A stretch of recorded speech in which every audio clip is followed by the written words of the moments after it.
देवस्य धीमहि धियो यो नः प्रचोदयात्। ॐ भूर्भुवः स्वः तत्सवितुर्वरेण्यं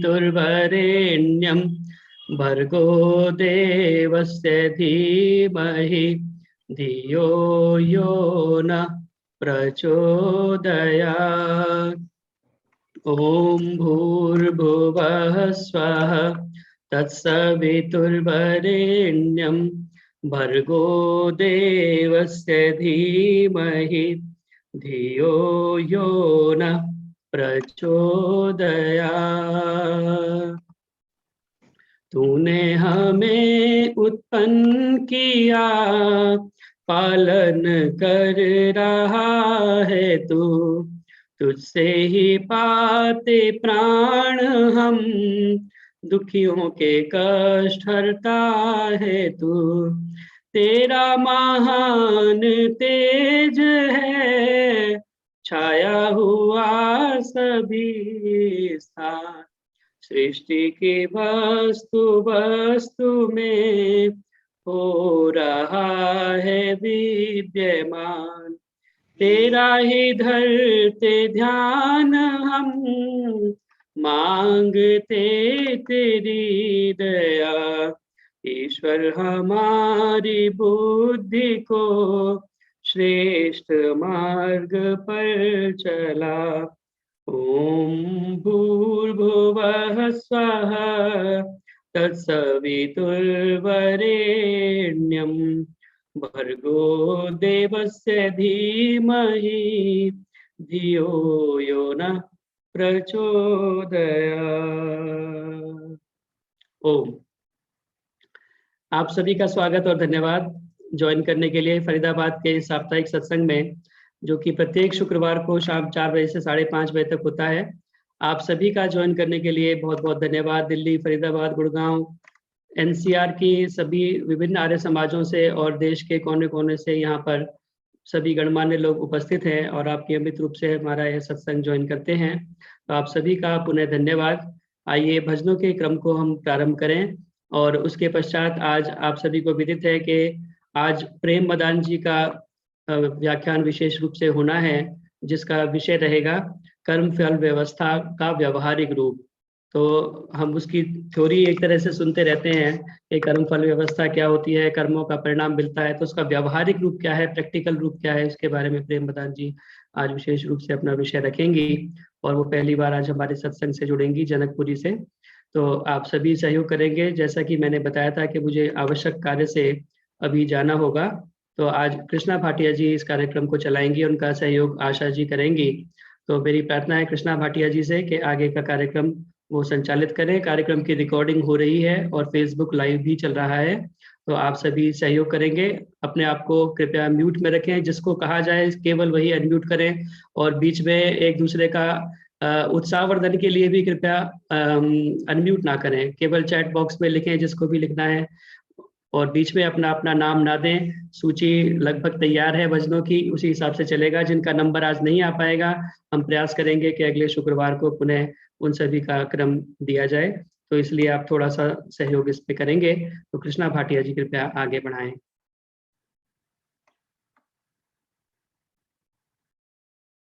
अनम्यूट कर लीजिए कृष्णा भाटिया जी, आप म्यूट हैं। हाँ जी, धन्यवाद जितेंद्र जी। अब हमारे बीच संतोष अग्रवाल जी हैं, वो अपना भजन प्रस्तुत करेंगी। संतोष कुमारी जी। हाँ, संतोष कुमारी अग्रवाल ही हैं वो। संतोष कुमारी जी, आप सुन रही हैं? हाँ जी, हाँ जी, शुरू कीजिए। हाँ जी। सबको सादर नमस्ते जी, बहुत बहुत धन्यवाद जी। एक भजन बोल रही हूँ।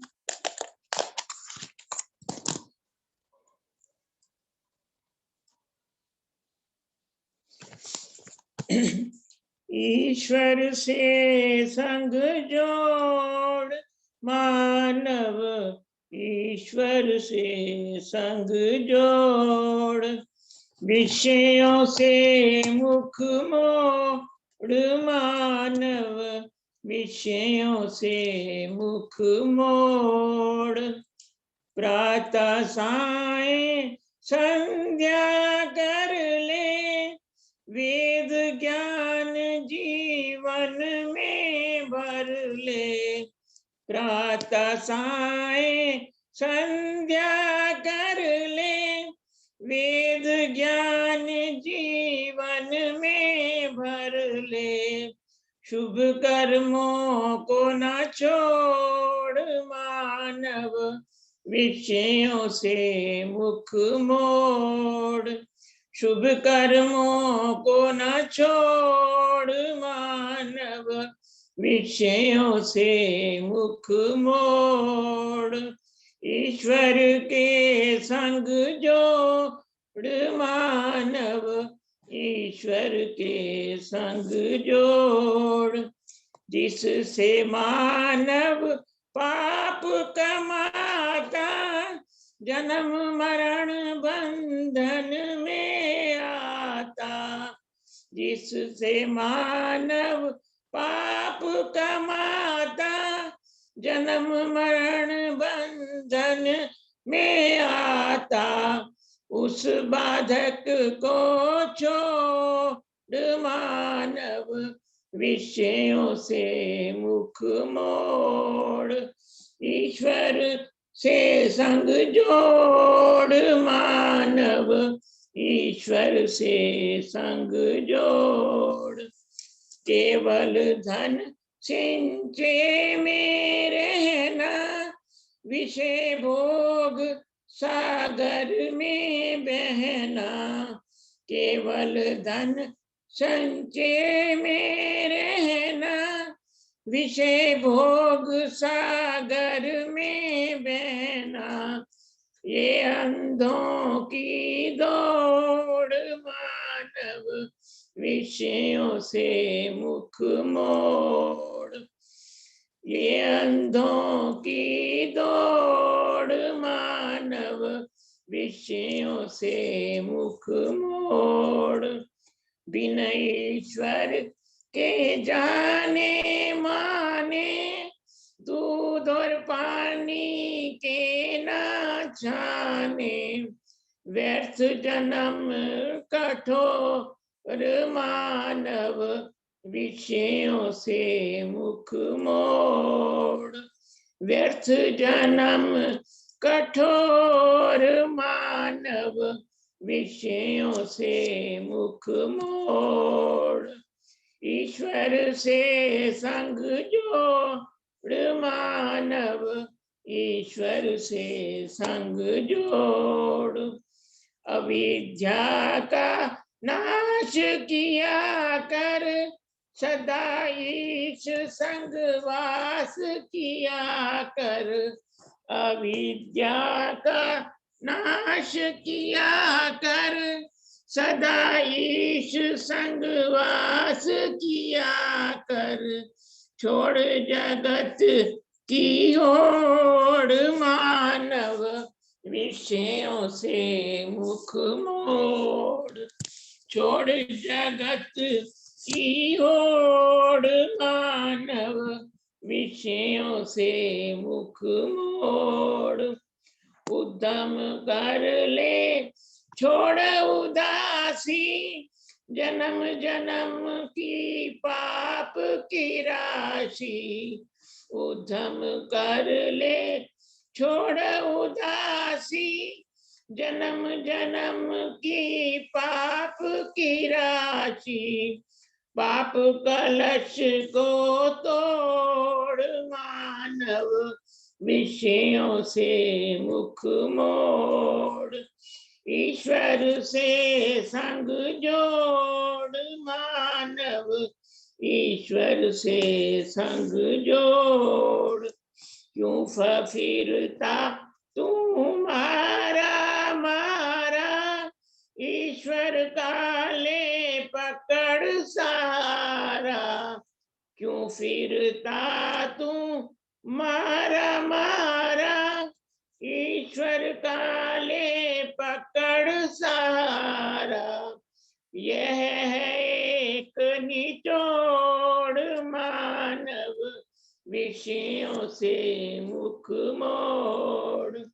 यह एक निचोड़ मानव विषयों से मुख मोड़।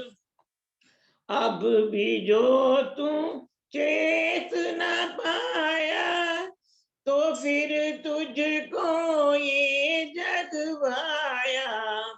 अब भी तू जो चेत न पाया तो फिर तुझको ये जग माया। देगी तोड़ मरोड़ मानव विषयों से मुख मोड़। देगी तोड़ मरोड़ मानव विषयों से मुख मोड़। ईश्वर से संग जोड़ मानव ईश्वर के संग जोड़। विषयों से मुख मोड़ मानव विषयों से मुख मोड़। धन्यवाद कृष्णा जी, बहुत बहुत धन्यवाद आपका समय देने के लिए। धन्यवाद संतोष जी, बहुत सुंदर भजन आपने प्रस्तुत किया। ईश्वर से संजोड़, ईश्वर से नाता जोड़े, विषयों से मुख मोड़। आपका बहुत बहुत धन्यवाद। आइए अब हम संतोष शर्मा बहन जी गाजियाबाद से अगर प्रस्तुत हैं तो अपना भजन रखें। हाँ जी, संतोष शर्मा जी। हाँ जी, हाँ नमस्ते जी, बहन मेरी जी। आवाज आ रही है कृष्णा जी? हाँ जी, आ रही है संतोष। भाटिया जी, मैं निर्मल डावरा भी नाम लिख लेना। हाँ जी, निर्मल बहन जी, आज लिस्ट बहुत बड़ी है, जितेंद्र अगर जी हो सकेगा तो जरूर दूंगी। बहनों को नमस्ते मेरी। ओके। अभी हाल ही में कल ही बनाया है ओम का भजन, उसे प्रस्तुत कर रही हूँ। ओम का नाम हमें लागे बड़ा प्यारा, ओम का नाम हमें लागे बड़ा प्यारा, लागे बड़ा प्यारा ये तो सबका सहारा, जीवन का धारा। ओम का नाम हमें लागे बड़ा प्यारा, ओम है सब सुखों का स्वामी, ओम तो है प्रभु अंतर्यामी, ओम है सब सुखों का स्वामी, ओम तो है प्रभु अंतर्यामी। मन में बसा है क्यों ढूंढे जग सारा, ओम का नाम हमें लागे बड़ा प्यारा, ओम का नाम हमें लागे बड़ा प्यारा, लागे बड़ा प्यारा ये तो सबका सहारा है, जीवन का आधारा। ओम का नाम हमें लागे बड़ा प्यारा, ओम का जाप मन को हर्षाता, सारे दुखों को दूर भगाता। ओम का जाप मन को हर्षाता, सारे दुखों को दूर भगाता, सारी चिंताओं से मिले छुटकारा। ओम का नाम हमें लागे बड़ा प्यारा, ओम का नाम हमें लागे बड़ा प्यारा।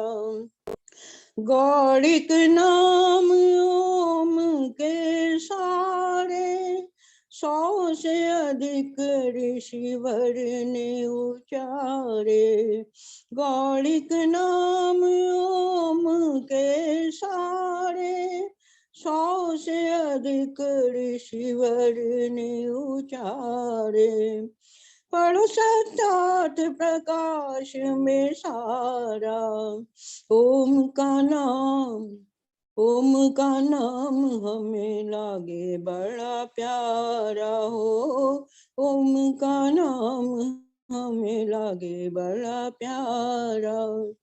ओम की महिमा कितनी बताए, वही जाने जो ओम को ध्याए। ओम की महिमा कितनी बताए, वही जाने जो ओम को ध्याए। ओम तो जीवन की सांसों का सहारा, ओम का नाम हमें लागे बड़ा प्यारा।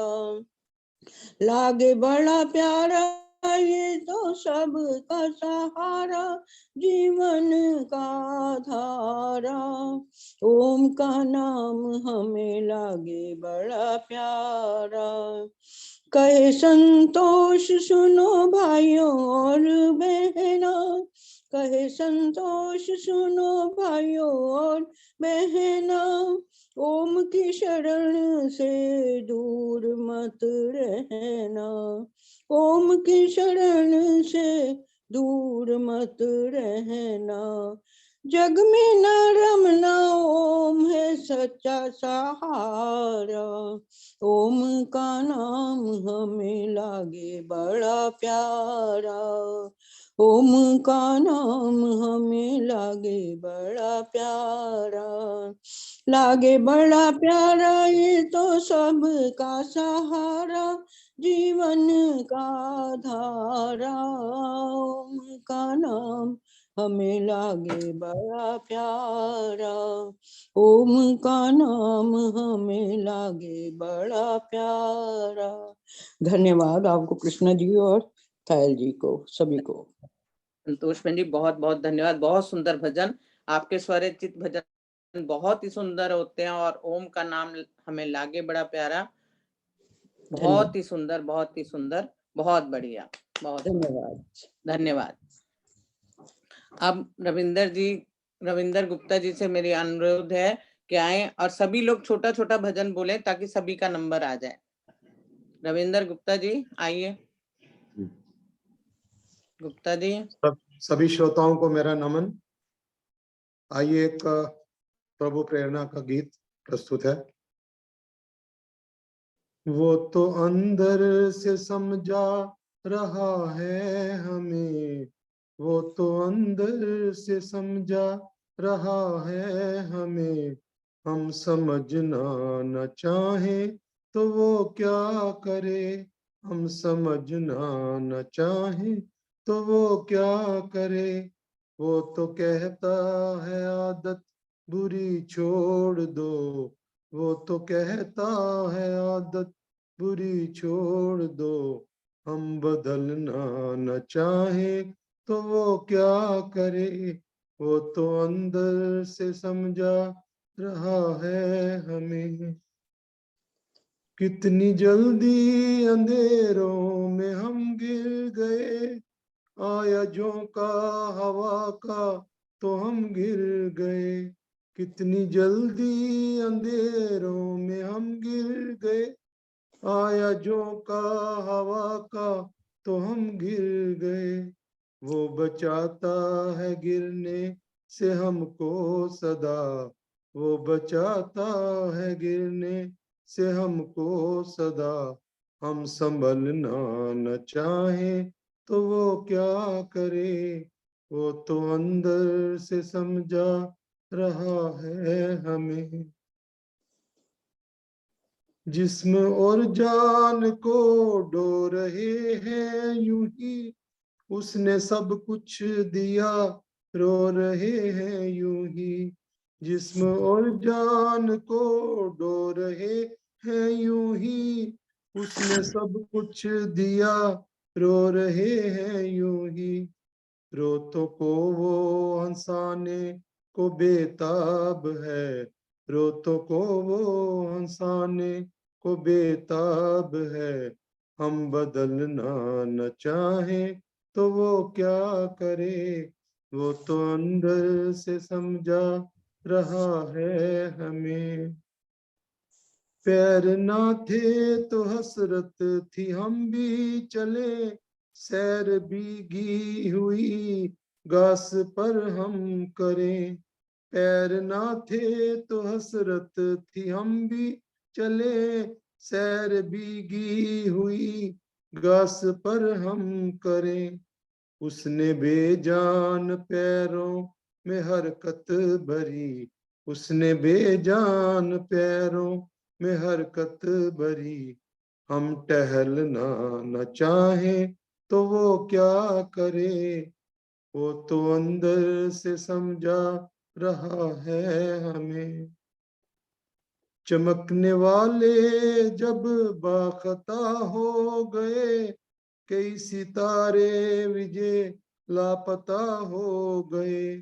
चमकने वाले जब बाखता हो गए, कई सितारे विजय लापता हो गए। वो तो डूबे सितारों को रोशन करे, वो तो डूबे सितारों को रोशन करे। हम उभरना न चाहें तो वो क्या करे, वो तो अंदर से समझा रहा है हमें। हम समझना न चाहें तो वो क्या करे। बहुत बहुत धन्यवाद जी। भजन धन्यवाद लंबा गुप्ता जी। छोटा कर दिया उसको। हाँ जी, हाँ जी, बहुत बड़ा है। बहुत अच्छा भजन, बहुत अच्छा लगता है मुझे भी कि प्रभु हमें अंदर से समझाता है, लेकिन हम समझना नहीं चाहते, उसके पथ पर चल लें तो बहुत ही अच्छा होगा। आपका बहुत-बहुत धन्यवाद। आइए, अब कृष्ण कुमार जी हैं हमारे बीच, तो अपना वो भजन रखेंगे। ये जितेंद्र आर्य वाला लिंक है। जी हाँ, जितेंद्र आर्य जी का ही हाँ, है लिंक। निर्मला जी, आज थोड़ी हाँ जी, हाँ जी, आज कोई क्या? काम आ गया था तो वो चले गए हैं। आप प्लीज कृष्ण, अच्छा अच्छा, हाँ, सब म्यूट कर लें। It's okay. कृष्ण कुमार जी अगर हमारे बीच में है तो वो प्रस्तुत हों, जी जी, अपना भजन सभी को, रखें। हाँ जी जी, हाँ, सभी को सादर नमस्ते। धन्यवाद। जी, मैं स्वयं रचित एक गुरु ऋषि जी का भजन प्रस्तुत कर रहा हूँ। एक बालक प्यारा जो जग से न्यारा, वो एक बालक प्यारा जो जग से न्यारा, निकल पड़ा वो सत्य मार्ग पर, निकल पड़ा वो सत्य मार्ग पर, लेकर प्रभु का सहारा। एक बालक प्यारा जो जग से न्यारा, वो एक बालक प्यारा जो जग से न्यारा। राह कठिन थी कांटों भरी वो, फिर भी ना घबराया। इस जग के निर्दयी लोगों ने उसको बहुत सताया। फिर भी विचलित हुआ न बालक, फिर भी विचलित हुआ न बालक, मात पिता का दुलारा। वो एक बालक प्यारा जो जग से न्यारा, वो एक बालक प्यारा जो जग से न्यारा। घूम घूम कर जग सारा वो गुरु के द्वारे पहुंचा। गुरु ने अपने ज्ञान ध्यान से उस बालक को सींचा। गुरु दक्षिणा में बालक ने, गुरु दक्षिणा में बालक ने जग कल्याण था धारा। एक बालक प्यारा जो जग से न्यारा, वो एक बालक प्यारा जो जग से न्यारा। पंडित मौलवी और पादरी को सभा बीच ललकारा। अपने ज्ञान और बल बुद्धि से नहीं किसी से हारा। वेदों के प्रचार से उसने, वेदों के प्रचार से उसने जीवन सभी का संवारा।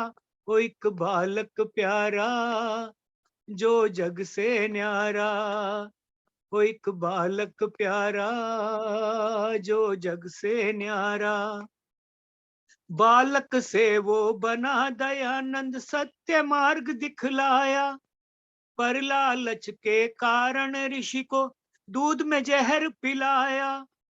ईश्वर तेरी यही है लीला, ईश्वर तेरी यही है लीला, वो ऐसा गुरु हमारा, वो एक बालक प्यारा जो जग से न्यारा, वो एक बालक प्यारा जो जग से न्यारा, वो एक बालक प्यारा जो जग से न्यारा।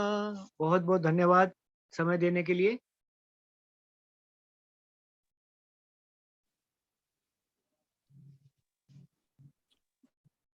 आशा जी।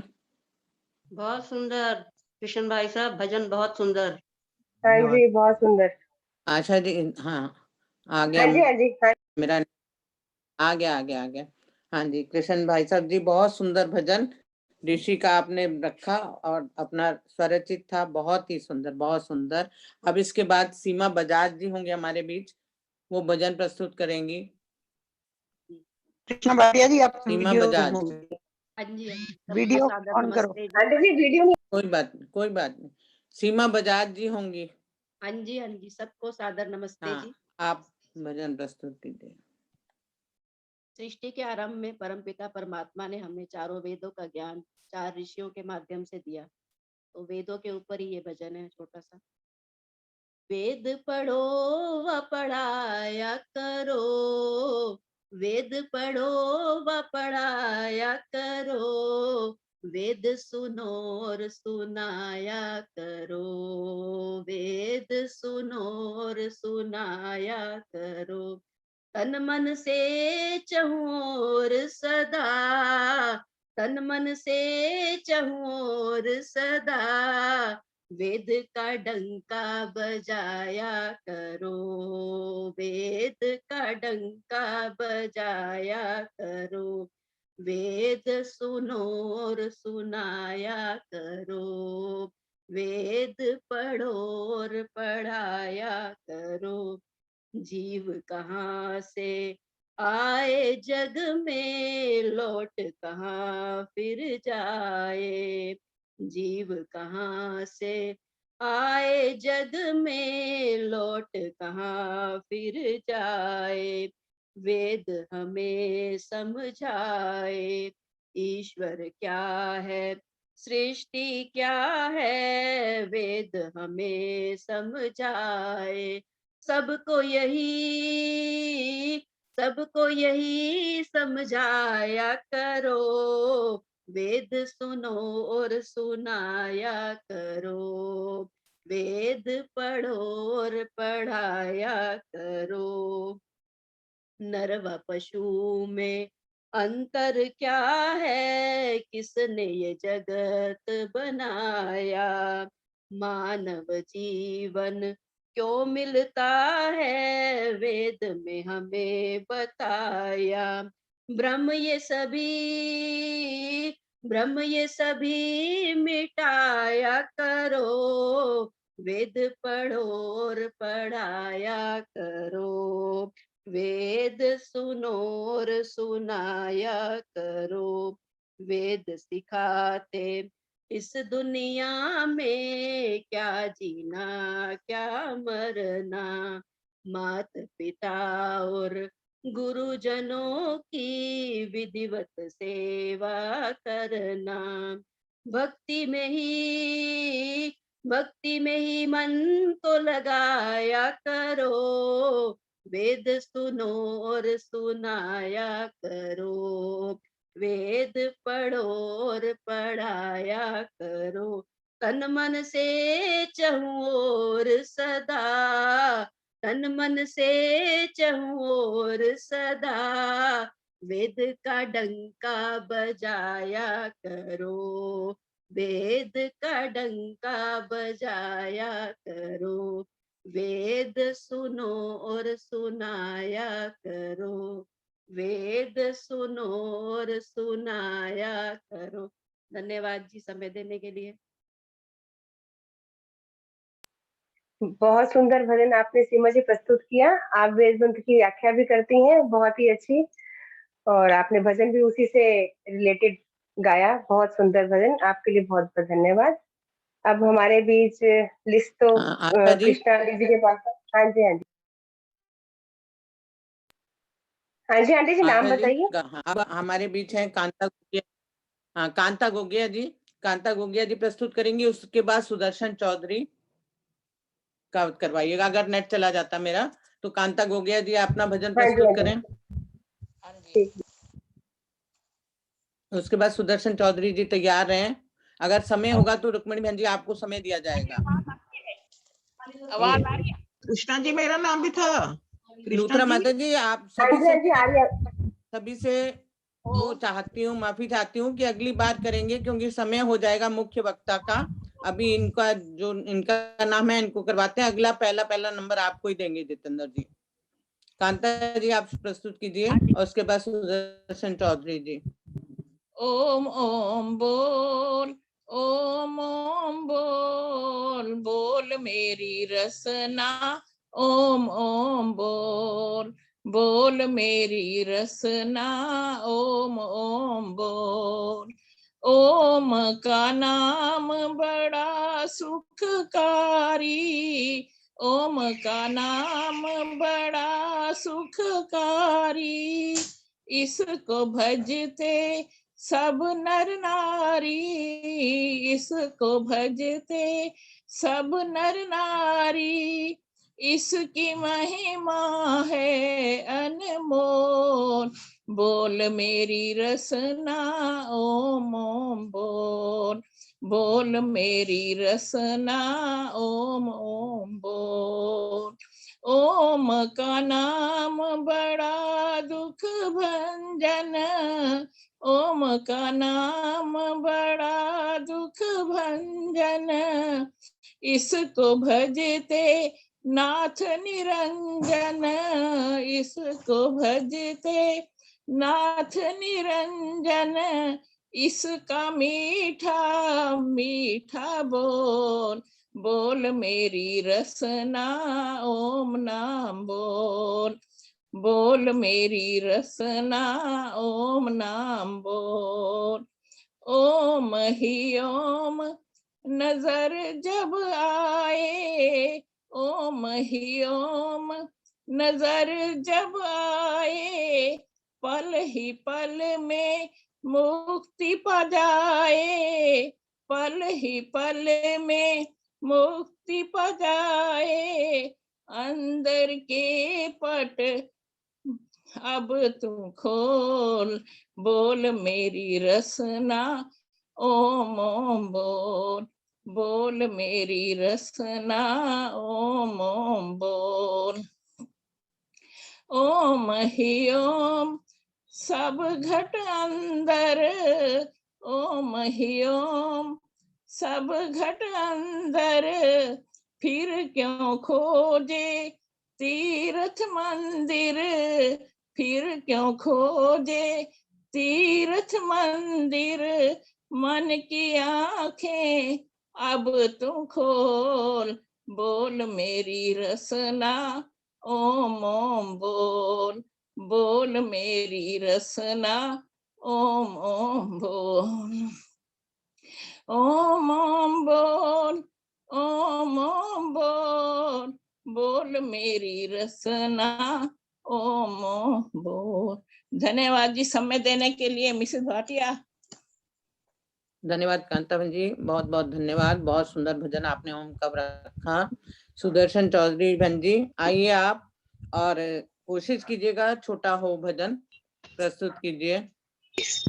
सादर नमन जी उपस्थित बहनों को, मेरी भाइयों को सादर नमन। छोटा सा भजन ही है बिल्कुल।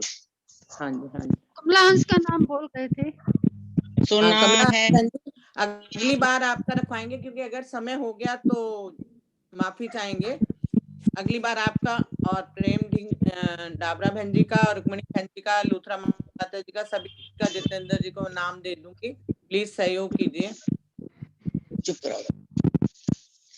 सुना है ने वालों को तू आलम में मिलता है, मगर इतना बता दे कौन से मौसम में मिलता है।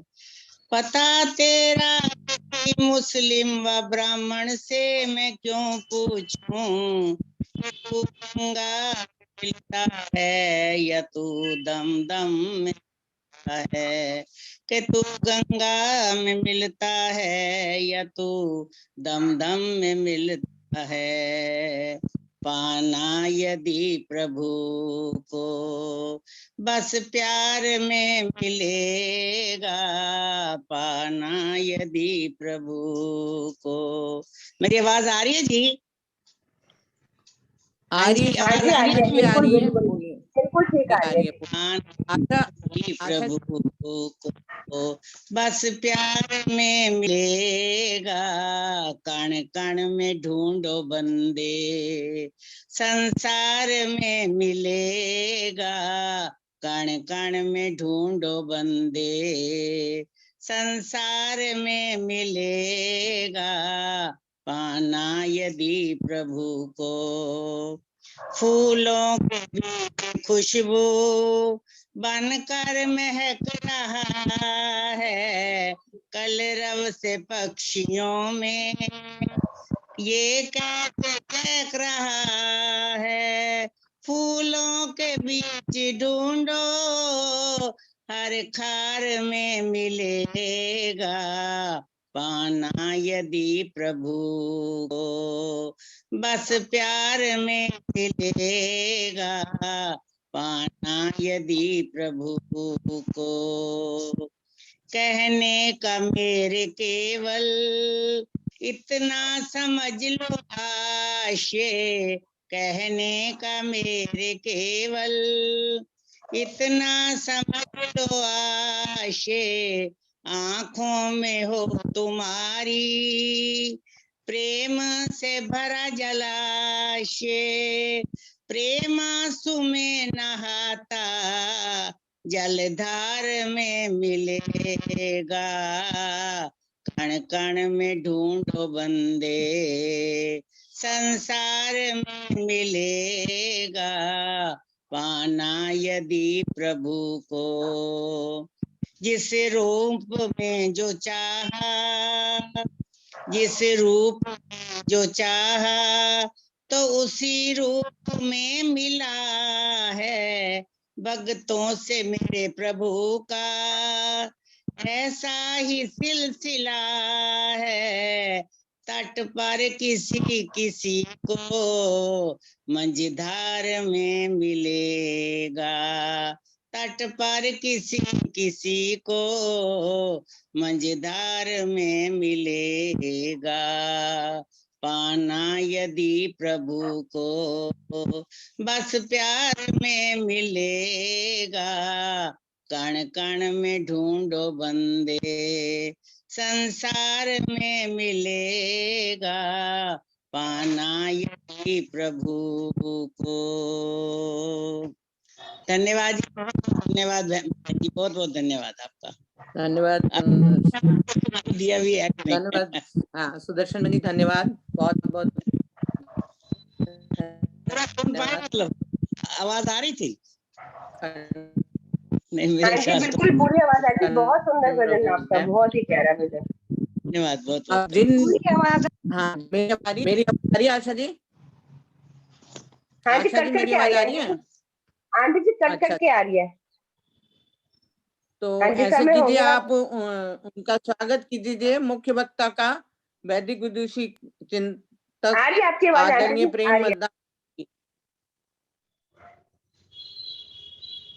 हाँ, प्रेम मदान बहन जी, जिनका विषय है कर्म फल व्यवस्था का व्यावहारिक रूप। प्रेम मदान बहन जी आए हैं? आशा चेक करना। हाँ जी, अभी तो यहीं बैठे थे। हाँ, मेरी आवाज आ रही है? आई हुई है मेरी हाँ जी, आवाज आ रही है? आ रही है। हाँ जी, हाँ जी, फोटो भी आ रही है, आवाज भी आ रही है। बहुत बहुत स्वागत है आपका। हाँ जी, हाँ अभिनंदन जी। हाँ करवा दीजिए, मैं थोड़ा, मेरा जा रहा है नेट, आप शुरू करवाइए जब तक। हाँ जी, मैं शुरू कर सकती हूँ? हाँ जी, हाँ जी, बिल्कुल। आपका अभिनंदन, आपका बहुत स्वागत। स्वागत। हाँ जी जी, धन्यवाद धन्यवाद।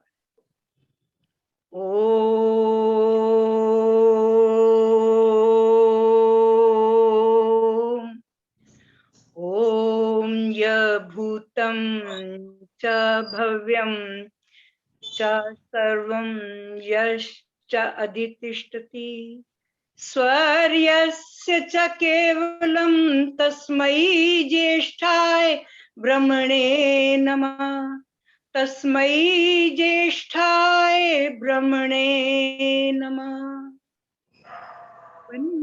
त्वदीये भक्तिं भगवन् त्वदीये भक्तिं स्वान्ते सदा भरेयं स्वान्ते सदा भरेयं वेदोक्त धर्म कार्यं वेदोक्त धर्म कार्यं नक्तं दिनं चरेयं नक्तं दिनं चरेयं भगवन् त्वदीये भक्तिं भगवन् त्वदीये भक्तिं। ओम शांति शांति शांति। आर्य समाज फरीदाबाद के मुख्य संयोजक जो कि आज इस वक्त उपस्थित नहीं है, आदर और सम्मान के योग जितेंद्र प्रभाकर सरल जी, और शायद आज कोई मेरे विचार से उर्मिला जी या अभी आशा जी, आप संयोजिका के रूप में कार्य कर रही हैं, आपको मैं नमन करती हूँ। हाँ जी, आज जितेंद्र को कुछ काम जरूरी आ गया था तो चले गए हैं, इसलिए आपसे क्षमा चाहते हैं। तो वो उन्होंने हमें दे दिया स्टेपनी के रूप में। बड़ा अच्छा लगा कि आपने बहुत अच्छा किया, बहुत अच्छा संयोजन भी किया आपने भी, और उपस्थित भिन्न भिन्न आर्य समाजों के अधिकारी गण, और उसके साथ साथ मैंने अभी भी देखा है हमारी महिला प्रांतीय की बहुत ही मुख्य सम्मान के योग्य अधिकारी प्रधाना रचना आहूजा जी, आप सबको मैं नंदन करती हूँ, वंदन करती हूँ, नमन करती हूँ। और इस आर्य समाज में ये मेरा प्रथम ही सौभाग्य प्राप्त हुआ है मुझे कि मैं प्रथम आपके सामने अपने वक्तव्य को, अपने विचारों को रख सकूं। मैं कोई विदुषी नहीं हूं, मैं बिल्कुल आप लोगों की तरह ही हूं, लेकिन परमपिता परमात्मा ने शायद बड़ी कृपा की। और ये मैं आज से 9 वर्ष पूर्व की बात बता रही हूँ। हमारी आर्य समाज जनकपुरी C3 से 24 सदस्य, जिसमें पुरुष भी थे और महिलाएं भी थी, दर्शन योग महाविद्यालय गए थे। वहां पर प्रोग्राम था, उसको हमने जाकर वहां अटेंड किया। बस ये कृपा तो परमात्मा ने की, और उसके पश्चात जो वहां से प्राप्त किया, और उसके प्राप्त करने के पश्चात स्वभाव में ही था पहले, ये परमपिता परमात्मा की कई कृपाएं हुई मेरे पे। तो मुझे लगता है कि मेरा विषय MA तक संस्कृत था। उस संस्कृत ने, क्योंकि मैं स्कूल में एक सीनियर अध्यापिका थी और मैं बोर्ड की क्लासेस को संस्कृत पढ़ाती थी, तो संस्कृत के कारण मुझे इस स्वाध्याय में बहुत बहुत संयोग मिला। तो ये भी शायद परमात्मा की बड़ी कृपा हुई। तो उस दिन से, जब से दर्शन योग महाविद्यालय से वापस आए, मेरा रास्ता इधर से इधर हो गया। स्वाध्याय तो मैं पहले भी करती थी, लेकिन ये पता लगा वहां जाकर कि हमें मोक्ष के लिए किन ग्रंथों का स्वाध्याय करना चाहिए, इसका ज्ञान उतना नहीं था। बहुत कुछ था, क्योंकि मेरे पिताजी भी कट्टर आर्य समाजी थे राजेंद्र नगर के, तो हम घर में हमारे वेद भी थे, सत्यार्थ प्रकाश भी थी, सब कुछ था। लेकिन जो मैंने वहां के सत्र में जाकर सीखा, उसके पश्चात मेरी दिनचर्या में बहुत परिवर्तन आया, और आज मैं जहां पर भी स्थित हूं, उसमें परमपिता परमात्मा की कृपा के बाद दर्शन योग महाविद्यालय के स्वामी सत्यपति जी हो, आचार्य ज्ञानेश्वर जी अब नहीं रहे वो हों, स्वामी विवेकानंद जी हो, आचार्य सत्यजीत जी हैं वो हों, और ये सब जो है मेरे सहायक हैं। मेरे आज जहां भी मुझे कठिनाई होती है, शंका होती है पढ़ने में, जहां जहां जिज्ञासा उत्पन्न होती है, इन सब का समाधान यही करते हैं। तो इसीलिए मैं आज जहां तक आपको ले जाना का प्रयास कर रही हूँ, ये मेरा स्वाध्याय, और वो स्वाध्याय भी किस किस चीज का करना चाहिए वो मैंने जानने के पश्चात मेरे अंतर आत्मा में बैठा हुआ परमात्मा पूरी हर जगह सहायता दे रहा है, हर जगह सहायता दे रहा है। क्यों सहायता दे रहा है? जहां तक मुझे लगता है कि परमात्मा ने शायद ये भी एक नियम बनाया हुआ है कि आप 1 कदम आगे बढ़ो, मैं 2 कदम आपके आगे खड़ा आपकी सहायता के लिए तैयार हूं। पर बढ़ना तो हमें है ना, पुरुषार्थ तो हमें करना है ना। जब तक हम पुरुषार्थ नहीं करेंगे तब तक हम आगे बढ़ ही नहीं सकते। और ये मैं इसलिए कह रही हूं, हमारे से 2 पीढ़ियां जो थी वो पुरुषार्थी थे, वो हमारी प्रेरणा के स्रोत हैं। और हम अगर ऋषि मुनियों को पढ़ते हैं तो उन्होंने जिस ज्ञान को स्वयं रचित किया, किससे? साधना से, तप से, योग से उन्होंने उस ज्ञान को प्राप्त किया, प्राप्त करके उसके ऊपर वो चले भी। लेकिन आज हमारे सामने वो लक्ष्य एक छोटा सा लक्ष्य रह गया है। जिस लक्ष्य को हमारे सामने इतना रहना चाहिए, वो लक्ष्य आज आर्यों के हृदयों में नहीं रहा। आर्य समाज क्या है? जहां जाकर हम सब बैठेंगे आर्य, वही तो आर्य समाज है। लेकिन हम अपने साथ अपने लक्ष्य को जब तक नहीं रखेंगे तब तक हम आगे बढ़ नहीं सकते। आर्य समाज हमारे बिना नहीं है और हम लक्ष्य के बिना नहीं। तो मैं, आज का मेरा विषय है कि जो ये कर्म सिद्धांत है, ये जो कर्म व्यवस्था है, इसका व्यवहारिक रूप क्या है। तो उसके लिए पहले आप चलिए संसार की तरफ देखिए। संसार में हमें एकता में भी अनेकता दिखती है, हमें एकता में भी अनेकता दिखती है। कहीं भी एक योनि में आ जाइए, एक योनि में मनुष्य आ गए, मनुष्य योनि की बात कर रही हूं, वहां पर मनुष्य योनि में भी कोई कैसे हैं, 10 साल जीता है, कोई 15 साल, कोई 25 साल, कोई 50 साल, कोई 100 साल, कोई 200 साल भी जिया है, 300 साल भी जिया है। पर यहाँ भी भिन्नता है, योनि में भी भिन्नता है। फिर उनके भोगों में देखो, कोई सुखों से युक्त, कोई दुखों से युक्त, कोई मिश्रित है। फिर कोई देखने में सुंदर, कोई देखने में भी सुंदर नहीं, असुंदर है। कोई इतने ज्यादा धन से युक्त है, कोई धन से बिल्कुल वंचित है। इन सबसे भिन्नता भी होते। देखिए एकता है क्योंकि योनि की एकता है, एक ही योनि है, उसमें भी भिन्नता दिख रही है। देखने में भिन्नता, स्वभाव में भिन्नता, मतलब हर चीज में भिन्नता, भोग भी अलग, आयु भी अलग। तो इस भिन्नता का कारण क्या है? इस भिन्नता का कारण क्या है? तो जब हम इस भिन्नता के कारण पर जाते हैं तो मुख्य रूप से हमें दो कारण दिखाई देते हैं। पहला कारण, सबसे पहला कारण, ये सृष्टि क्रम जो चल रहा है, ये सृष्टि क्रम जो चल रहा है, ये सृष्टि क्रम में कुछ नियम है और वो नियम आपस में जुड़े हुए हैं। वो नियम आपस में जुड़े हुए हैं, उन नियमों में आपस में बद्धता है, वो जुड़े हुए हैं। नंबर 1, वो अनिवार्य भी हैं। नंबर 3, लेकिन सबसे बड़ी जो और भी आश्चर्यजनक बात है, इन नियमों का जो नियंता है वो भी इन नियमों का उल्लंघन नहीं कर सकता। वो भी इन नियमों का उल्लंघन नहीं कर सकता। क्योंकि वो उल्लंघन नहीं कर सकता, इसीलिए उसका नाम न्यायकारी रखा गया है। इसीलिए उसका नाम न्यायकारी है। अब वो न्यायकारी है तो न्याय तो करेगा, लेकिन फिर भिन्नता क्यों? तो उस भिन्नता के 2 कारण है। पहला कारण, क्योंकि ये जो संसार बना है वो 3 गुणों से, 3 मूलभूत द्रव्यों से बना है। वो तीनों मूलभूत द्रव्य जिनको हमारे दर्शनकारों ने नाम दे दिया सत्वगुण, रजोगुण और तमोगुण, ये 3 गुण हैं। इन तीनों गुणों की अपनी अपनी विशेषता है। सत्वगुण जहां प्रकाशवान है, ज्ञानवान है, रजोगुण वहां चंचल है और तमोगुण वहीं पर मूर्ता को लेकर बैठा हुआ है। जब इन तीनों के मेल से संसार बना तो 5 महाभूत बन गए। अब 5 महाभूतों की भी अपनी अपनी एक एक विशेषता है, गुण है। आकाश का गुण अगर शब्द है तो उसके पश्चात वायु का गुण क्या है? स्पर्श है।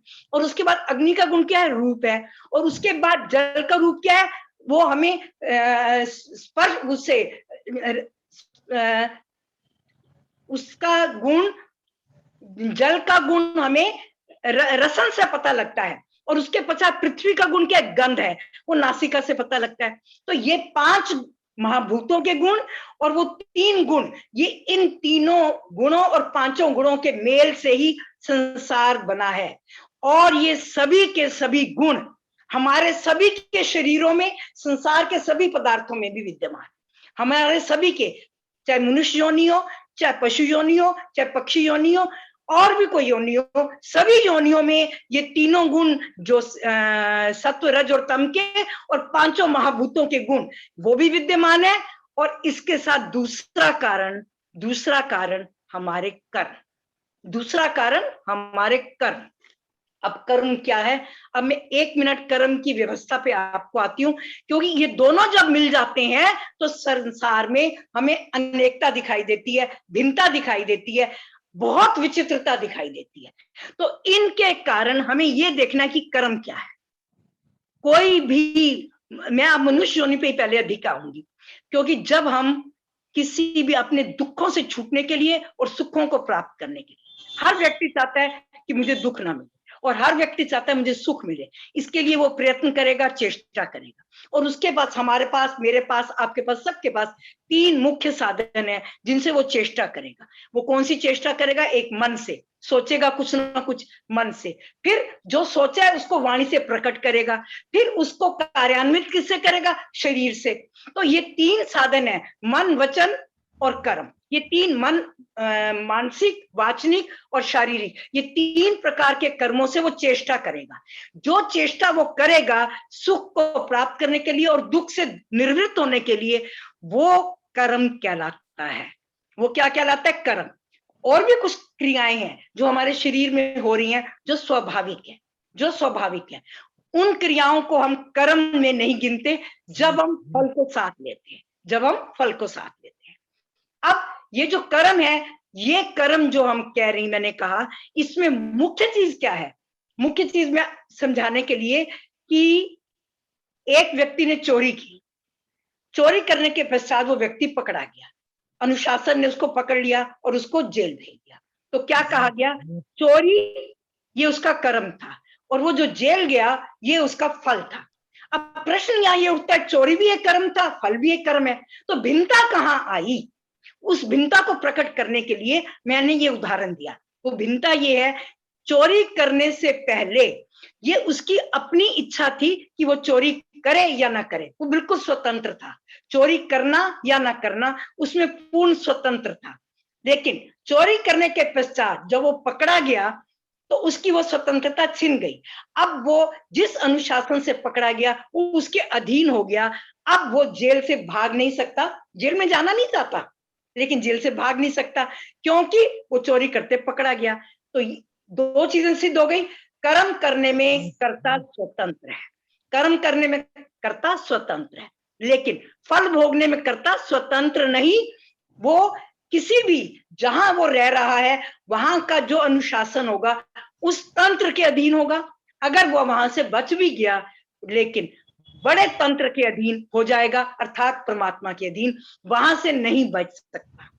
अब प्रश्न ये उठता है कि संसार परमात्मा ने बना दिया, संसार बनाने के पश्चात परमात्मा ने संसार बनाया है 2 प्रयोजनों के लिए।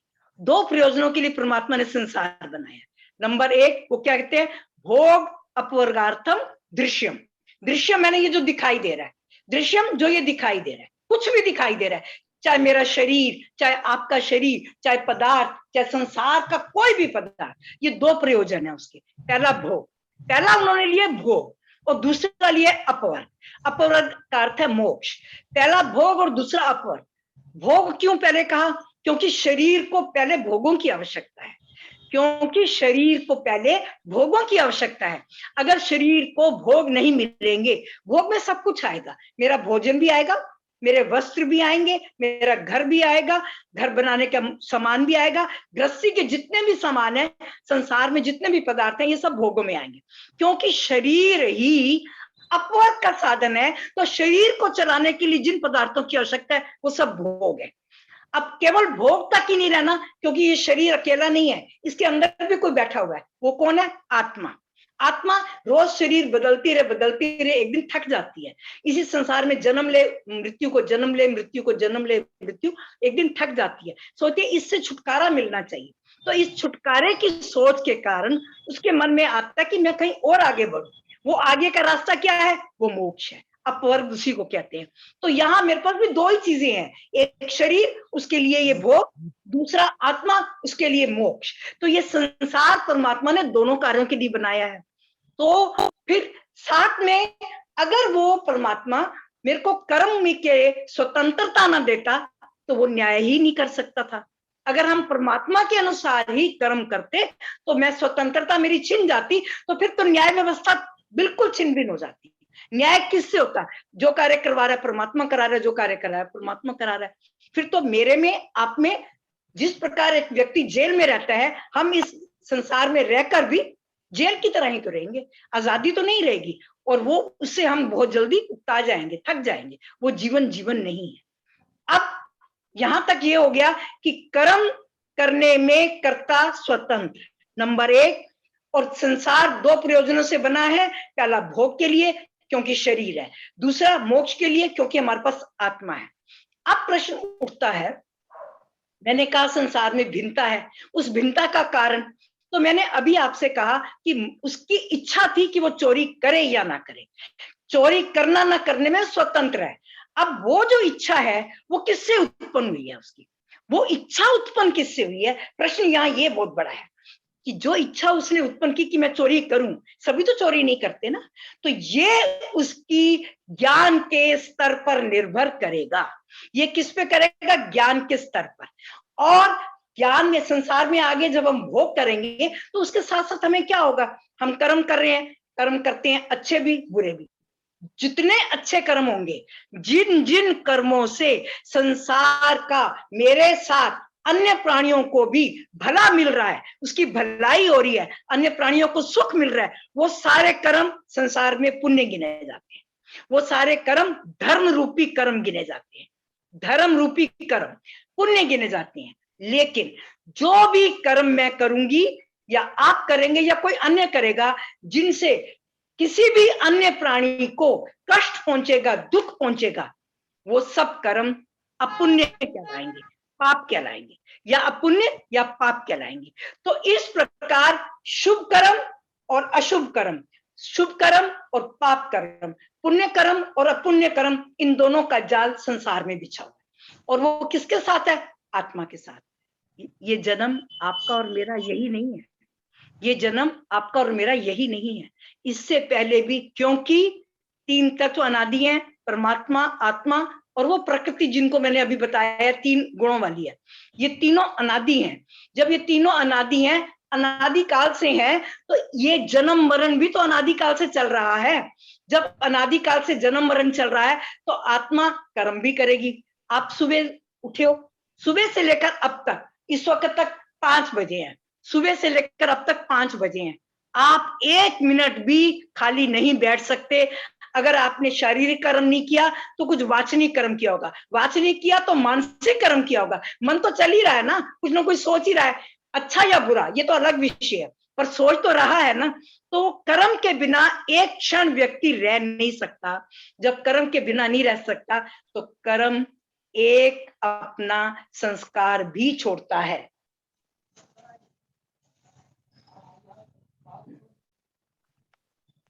अब मैं बता रही हूं, कर्म एक अपना संस्कार भी छोड़ता है। उसी को जो वो मुद्रण छोड़ता है, जो वो संस्कार छोड़ता है, जो वो चिन्ह छोड़ता है, उसी का नाम, उसी छाप का नाम संस्कार है। ये कर्म चला जाएगा क्योंकि कर्म तो भौतिक है, ठहर नहीं सकता, वो समाप्त हो जाएगा, लेकिन वो हमारे मन पर एक अपना निशान छोड़कर ही जाता है। अब क्या हो गया कि ये छाप, ये संस्कार अनादि काल से हमारी मन में चल रहे हैं, उसी के बीच में आत्मा घूम रही है। उन्हीं संस्कारों के बीच में आत्मा को रहना पड़ता है कि मानो संस्कार रूपी जाल के बीच में आत्मा का विचरण है। अब जब ऐसा ही है तो क्या किया जाए, क्या किया जाए? अब मेरा प्रश्न बड़े ध्यान से सुनने का है। क्या किया जाए जिससे कि मैं ये निश्चित कर लूं, आज मैं अपने पर लेके चल रही हूं इस वक्त, मेरा प्रश्न अपने पे है कि मुझे ये मनुष्य जन्म मिला है, एक बड़े अच्छे परिवार में मिला है, जो परिवार वैदिक विचारों वाला था, मेरा ससुराल भी वैदिक विचारों वाला है। इन सब का कारण मेरे पूर्व जन्म के अच्छे कर्म और संस्कार थे। अगर ये सब मिला तभी मुझे मनुष्य योनि मिली, मनुष्य योनि मिली वो भी अच्छे परिवार में, अच्छे संस्कारों वाले परिवार में। तो मेरे मन में एक प्रश्न बार बार उठता है, वो ये उठता है, कोई आवाज आ रही है प्लीज? जी जी, तो मेरी आवाज आ रही है जी? मेरी आवाज आ रही है? तो मेरे मन में ये प्रश्न उठता है कि मैं आज अपने स्वाध्याय से जहां तक पहुंची हूं, पर मैं चाहती क्या हूं कि मुझे अगला जन्म भी मनुष्य का तो मिल जाए। वो क्यों मिल जाए? जिससे कि मैं जहां तक पहुंची हूं, अगर हम लेके चलें कि मैंने 100 तक पहुंचना है और मैं अभी सिर्फ 6% तक पहुंची हूं, 10% तक पहुंची हूं अच्छे कर्मों को लेकर, तो मैं चाहती क्या हूं कि मुझे अगला जन्म मनुष्य का मिल जाए। और वो मनुष्य का जन्म मिले, इसलिए मिले कि जो मैंने अपना रास्ता चुना मैं उसको आगे बढ़ा। 10 तक खत्म करती हूँ, मेरा जन्म कब समाप्त होगा मुझे नहीं पता। तो मैं 10 तक पहुंची हूँ, 15 तक पहुंची हूँ, 20 तक, तो मेरा 21 से आगे शुरू हो जाएगा कार्य। तो मैं ये चाहती हूँ कि मेरा अगला जन्म मनुष्य का मिले। इसके लिए मुझे क्या करना है? अब मैं आती हूँ, एक चीज और ध्यान दीजिए, हमारे पास 2 प्रकार के संस्कार हैं। ये विषय मैं अगली बार ज्यादा समझाऊंगी, आज मैं इतना समझा रही हूं कि 2 प्रकार के हमारे पास संस्कार हैं। एक पुण्य कर्म और अपुण्य कर्म रूपी संस्कार, जिसको धर्म अधर्म रूपी संस्कार कहते हैं। नंबर 2 वासना रूपी संस्कार। जो वासना रूपी संस्कार है वो हमारे अधीन है, वो हमारे अधीन है। आज मैं देख रही हूं कितने दिनों से कि स्वामी श्रद्धानंद के संस्मरण, उनके भजन, उनके अच्छी अच्छी जो बातें हैं उन पे चल रहा है। आज अभी भी जब भजन प्रारंभ हुए, महर्षि दयानंद के ऊपर, ओम के ऊपर और वेदों के ऊपर भजन हुए। बहुत अच्छी बात है, बहुत अच्छी बात है। लेकिन इन सब से जो मुख्य हमें शिक्षा लेनी चाहिए, हम उस शिक्षा से दूर होते जा रहे हैं। वो शिक्षा जो हमें इन सबसे, जो हमारे प्रेरणा के स्रोत हैं, चाहे हमारे सबसे पहले महर्षि दयानंद, उसके बाद और देखिए स्वामी श्रद्धानंद, और हमारे जितने भी प्रेरणा के स्रोत हैं, उनसे हम सिर्फ उनके संस्मरण याद करते हैं, यहीं तक सीमित नहीं रहना ना। इनसे आगे बढ़ने की आवश्यकता है। हम आगे नहीं बढ़ रहे। वो क्यों नहीं बढ़ रहे? हमारे अंदर 2-3 कमियां हैं। पहली कमी स्वाध्याय की। अगर हम मोक्ष शास्त्रों का स्वाध्याय करेंगे, ऋषि ग्रंथों को पढ़ेंगे, आश्र ग्रंथों का अध्ययन करेंगे, तो हमें पता लगेगा कि हमारा रास्ता क्या होना चाहिए और कहाँ हम जा रहे हैं और कहाँ नहीं जाना चाहिए। नंबर 1। नंबर 2, हर समय परमात्मा को अपने अंदर पाइए कि विद्यमान है और उसको स्मरण करते रहो, जप करते रहो, जप करते रहो। नंबर 3, रात को सोने से पहले, प्रतिदिन रात को सोने से पहले आत्मचिंतन करो। आज मैंने सुबह से लेकर अब तक जो कर्म किए, उनमें से कौन सा कर्म नहीं होना चाहिए था और कौन सा कर्म जो होना चाहिए था रह गया, इसका चिंतन करो, लिस्ट बनाओ, अगले दिन के लिए वो सामने उपस्थित करो और जो अच्छा कर्म रह गया उसको करिए। अब मैं आ रही हूं फिर से वापस। 2 प्रकार के कर्म है, सकाम और निष्काम। जो हमारे सकाम कर्म है, जिन कर्मों का फल हमारे पास संसारिक इस भौतिक ऐषणाएं 3 है, जो हमारी वित्त ऐषणा है, पुत्र ऐषणा है, लोक ऐषणा, इन फलों को चाहते हैं, वो सारे कर्म सकाम है। और जो इन कर्मों से रहित है, सिर्फ परमात्मा की प्राप्ति, मोक्ष की प्राप्ति के लिए, वो सारे कर्म निष्काम है। ये आपका खुद आपने अपना अध्ययन करना है कि मैं कहाँ खड़ा हूं, मैं कहाँ पर स्थित हूं, ये अपना अध्ययन स्वयं करोगे। तो अब क्या है, सकाम कर्म कर्माशय को बनाते हैं, सकाम कर्म कर्माशय को बनाते हैं और निष्काम कर्मों से कर्माशय नहीं बनता। ये चीज ध्यान से सुनने लायक है। सकाम कर्मों से अमाशय बनता है, जो ये कर्माशय है हमारा, ये सकाम कर्मों का बना हुआ है। उसमें पुण्य कर्म भी होंगे और अपुण्य कर्म भी, पाप कर्म और पुण्य कर्म दोनों का मेल है, लेकिन वो सकाम कर्म है। जब हम निष्काम कर्म करेंगे तो उसका कोई भी कर्माशय नहीं बनेगा। कर्माशय कहते हैं कर्मों का भंडार, जो हमें कल फल देगा। उसी से कर्माशय जो खड़ा है, उसी के आधार पर हमारा क्या नियत विपाक होता है। नियत मैंने निश्चित, विपाक मैंने हमें फल मिलता है। किसका? 3 चीजों में, जाति, आयु, भोगा।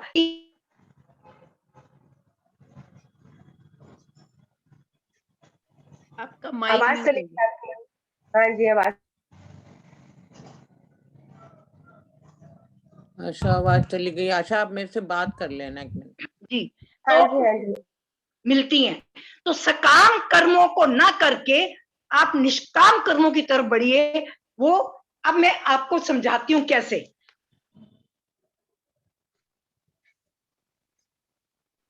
हाँ जी, आपकी आवाज नहीं आ रही थी। आ जाएगी, कोई बात नहीं, थोड़ा सा ये पेशेंस अब कौन कोई कर रहा है, कईयों को पता नहीं है ना। मेरे पास 5000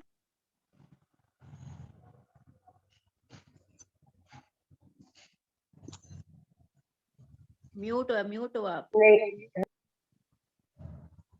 म्यूट नहीं है, इंटरनेट प्रॉब्लम है। हाँ, उनकी भी नेट प्रॉब्लम हो रही है, आवाज नहीं आ रही। आवाज आ रही है? हाँ जी, हाँ जी, बिल्कुल। आवाज आ रही है? हाँ जी, हाँ जी, आ रही है, आ रही है जी। तो मैं पहुंची थी आपको ये बताने के लिए कि मेरे पास बैंक में 5,000 रुपए है और मुझे अब मैंने सोचा कि मैंने अपना इलाज कराना है। उस इलाज के लिए पहले मैंने सोचा कि मैं इस डॉक्टर के पास जाऊं। वो डॉक्टर 500 रुपए फीस लेता है। फिर मैंने सोचा इससे जो बड़ा वाला डॉक्टर है जो 1,000 रुपए फीस लेता है उसका इलाज ज्यादा अच्छा है।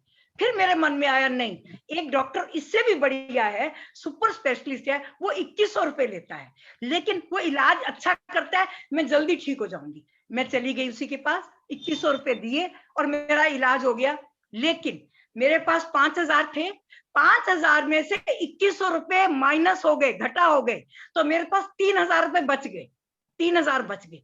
मैं एक उदाहरण से समझा रही हूँ। बिल्कुल ठीक इसी प्रकार अगर हमने अपने पुण्य कर्म 5,000 एकत्रित किए हैं, तो मैं उन 5,000 पुण्य कर्मों में से खर्च अधिक करूंगी और कमाऊंगी अधिक नहीं, तो मेरे पुण्य कर्म अभी जीवित नहीं, मेरे इस जीवन में समाप्त होने शुरू हो जाएंगे, तो मुझे अगला जन्म मनुष्य का मिलना कठिन है। वो कैसे होंगे उसको भी सुनिए। जिस प्रकार सुनिए, जब मैंने प्रारंभ किया ये स्वाध्याय, मुझे बहुत बड़ी जिज्ञासा होती थी, कई प्रश्न, मेरी शंकाएं उत्पन्न होती थी। उन शंकाओं के लिए मेरे को क्या करना पड़ता था कि मैं बड़े बड़े विद्वानों से संपर्क करती थी। तो मेरे मन में ये आता था कि ये विद्वान सबसे बड़ा है, ये मुझे अच्छी तरह समझाएगा। मैं उन्हीं से प्रयास करती थी समझूं। तो एक दिन मैंने, जब आचार्य सत्यजीत जी कर्म मीमांसा पे ही एक प्रवचन दे रहे थे, मैंने उनका प्रवचन सुना तो मैं सुनकर हैरान रह गई। उन्होंने क्या कहा, हर विद्वान के समय की कीमत है, हर विद्वान। कमला को म्यूट करो आशा। कमला जी प्लीज आप अपना माइक, हाँ जी, अपना माइक बंद करें प्लीज। आप कर दो ना, आप होस्ट को होस्ट कर सकते ना, हम नहीं कर सकते तो वो कर बोलना सकते पड़ेगा हो सभी से रिक्वेस्ट। आप पार्टिसिपेंट खोलो और उस पे जाओ, म्यूट करो। ये मदान की बीवी है जो बोल रही है। प्लीज आप अपना माइक बंद कर लीजिए। अच्छा ये है, ये हाँ हाँ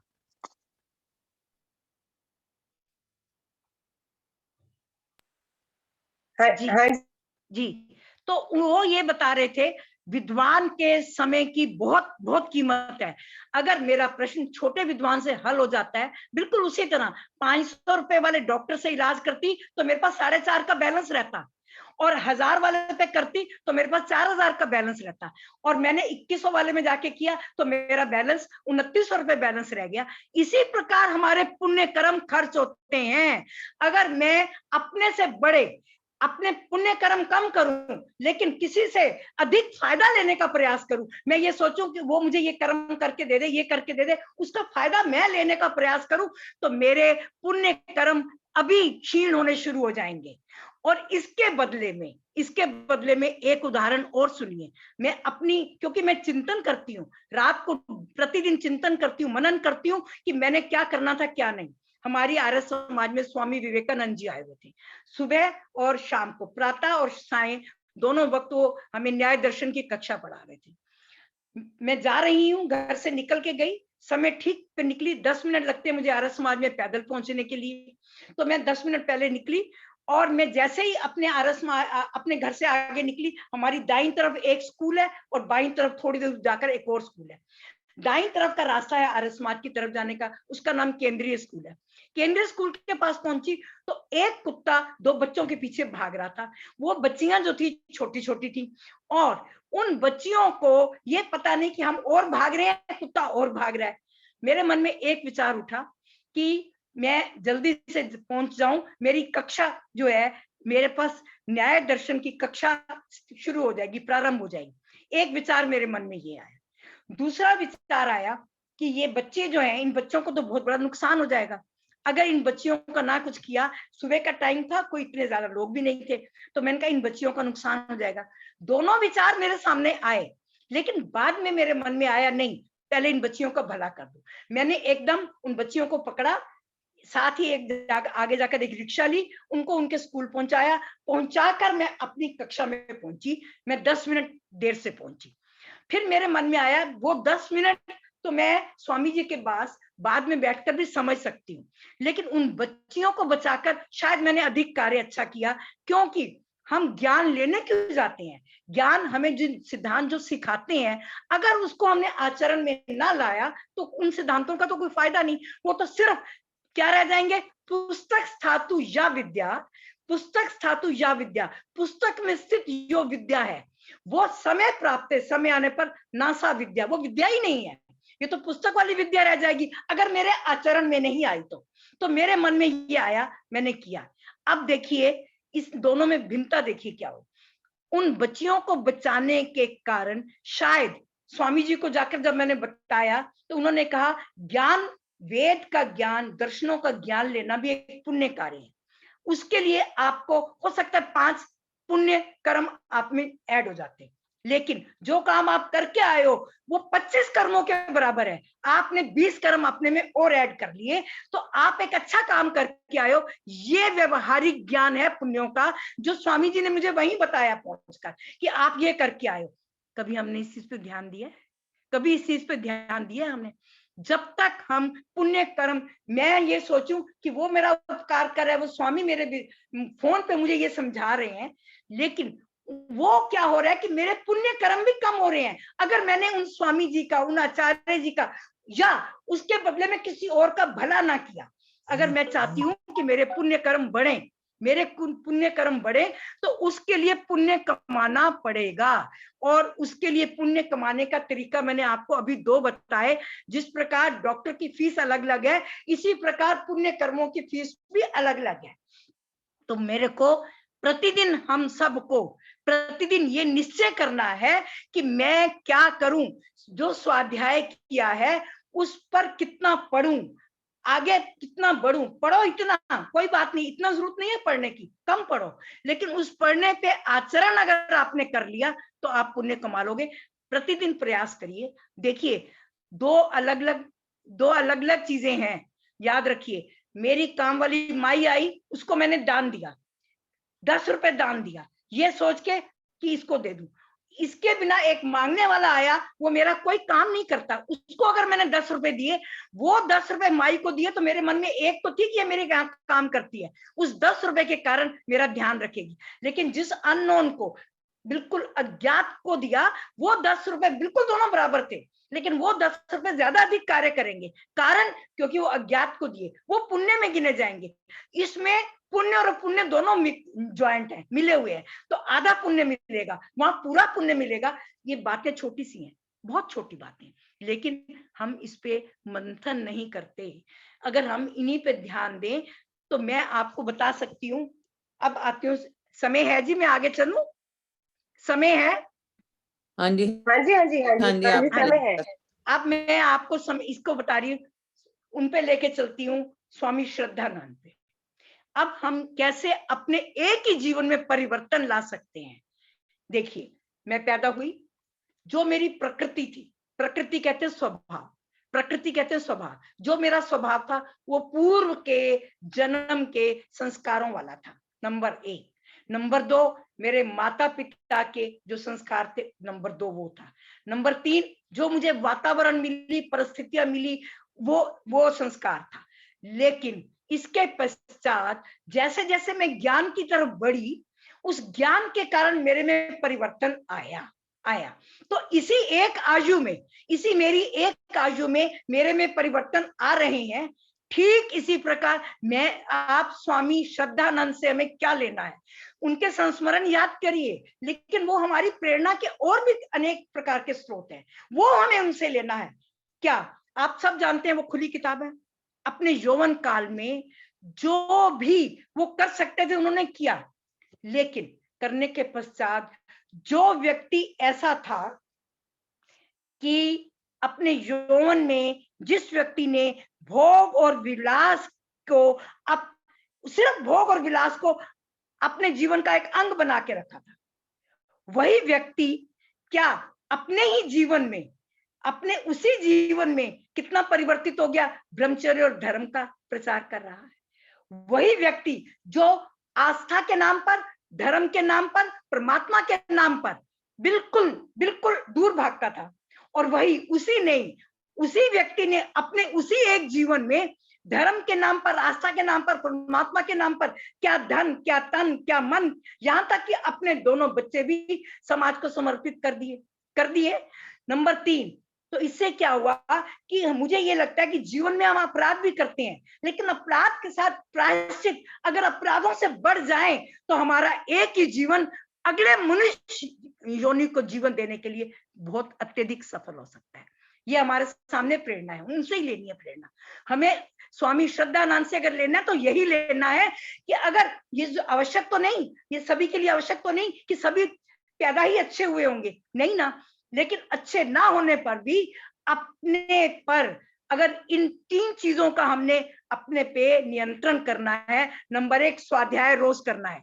जो हमारा स्वाध्याय क्या नहीं है, हमारे पास 4 वेद हैं, उपवेद हैं, 4 ब्राह्मण ग्रंथ हैं, आर्य ग्रंथ हैं, 11 उपनिषद हैं, 6 हमारे उपांग हैं, 6 हमारे वेदांग हैं, उसके बाद मनुस्मृति है। जितना वांग्मय वैदिक स्मृति के पास है, वैदिक वांग्मय के पास है, इतना किसी के पास नहीं, लेकिन इसको पढ़ने वाला आज नहीं है। आज हम में से कितना पढ़ रहे हैं?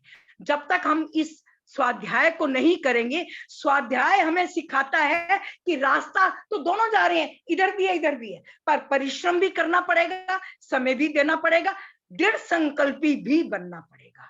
इन सब के साथ ही आप स्वाध्याय करोगे, उनमें जो पढ़ने के पश्चात आप हमेशा याद रखोगे कि मैं परमात्मा मेरे साथ है, परमात्मा मेरे साथ है, परमात्मा का जप करते रहोगे। क्योंकि परमात्मा मेरे साथ है तो आप बुरी तरफ नहीं जाओगे, क्योंकि वो मुझे देख रहा है, वो मुझे हर मेरे कार्य को देख रहा है, अच्छे को भी बुरे को भी, तो बुरे की तरफ नहीं जाओगे, अच्छे की तरफ जाओगे। और नंबर 3, आत्मचिंतन रात को अवश्य करिए, वो आपको इसी मानव जीवन में अगले मानव जीवन बनने की यही आधारशिला है, यही बनाएगा।